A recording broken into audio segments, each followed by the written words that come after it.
This song came out of a challenge in my songwriting community called Hero Songs.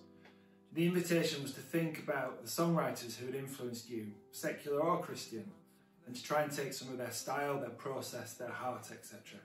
into your songwriting. So I was immediately drawn to Matt Redman.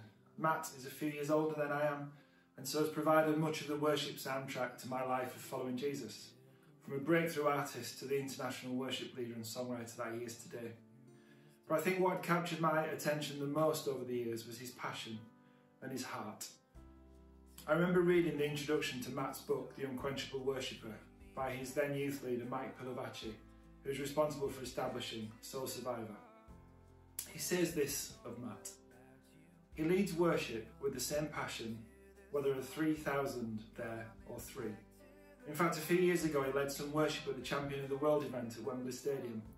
There were over 40,000 people there that Saturday. The next day, 15 of us went to the shopping centre in our hometown of Watford to worship the Lord. We worshipped for an hour as shoppers went by. A few of them stopped to watch. Towards the end of the worship time, I looked up at Matt as he was leading us with his guitar. The sweat was pouring down his face.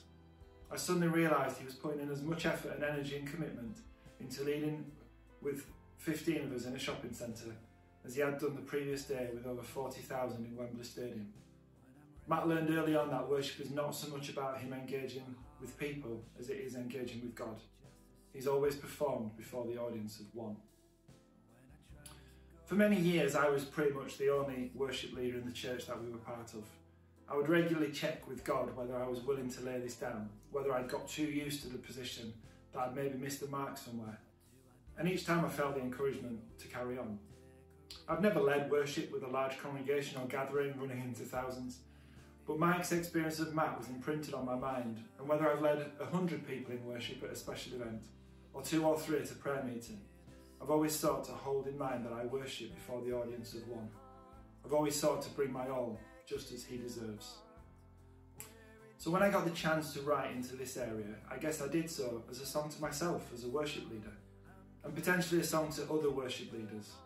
It can be so easy to become distracted with the quality of the sound, with the appropriateness of the lights, with the skill exhibited in the arrangements, and worship veers towards performance and away from true worship.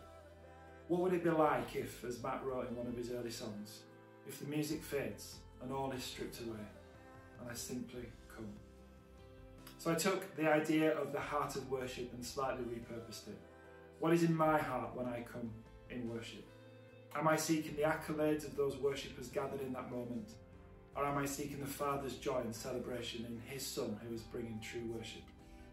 This song is a cry to return to the time when things were simpler, when it was just me and my worship, where it all started before getting it right messed it up. And I pray that's something that worshippers, as much as worship leaders, can connect with.